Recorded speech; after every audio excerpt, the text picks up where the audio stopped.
নমস্কার।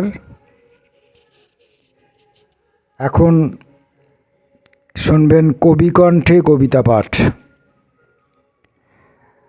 আজ কবিকণ্ঠে কবিতা পাঠে কবির নাম সমীর দাস।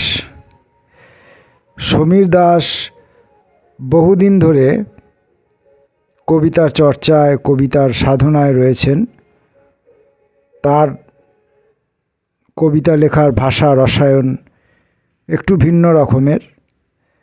এটা যারা কবিতা পড়তে চান, শুনতে চান, ভালোবাসেন, তাদেরকে একটু অধ্যবসায় করতে হবে। তাদেরকে সমীর দাসকে একটু চিনতে বুঝতে হবে।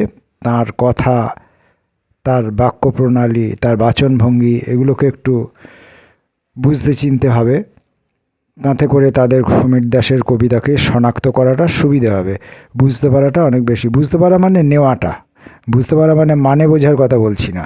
বুঝতে পারা মানে কবিতাটাকে নেওয়াটা অনেক সহজ হবে। সমীর দাস একজন সুস্থ সংস্কৃতি সম্পন্ন ব্যক্তি। একটা সুস্থ রাজনৈতিক চেতনাও তার মধ্যে রয়েছে। মানুষ হিসাবে ভালো, বন্ধু হিসাবে ভালো, যদিও ইতিউতি একটু দুষ্টুমি বুদ্ধি থাকে, তবু খুবই ভালো মানুষ। আমার স্নেহের ভ্রাতৃপ্রতিম।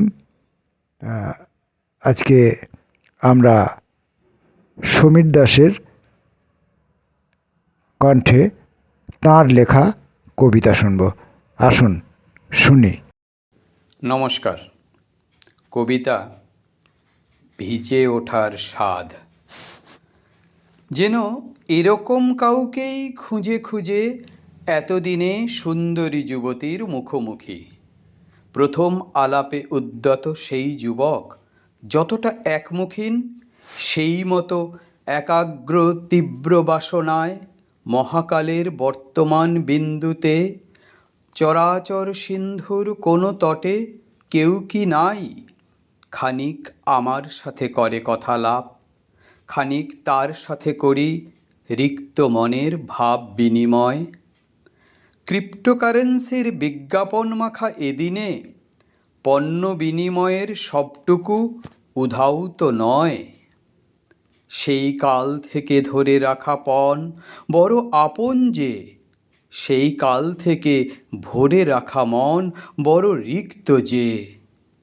বিরক্তি ঠাসা প্রতিবেশী যত গড়ে ওঠা উপনগরীর পাতে, তারই মাঝে ভিজে ওঠা স্বাদ।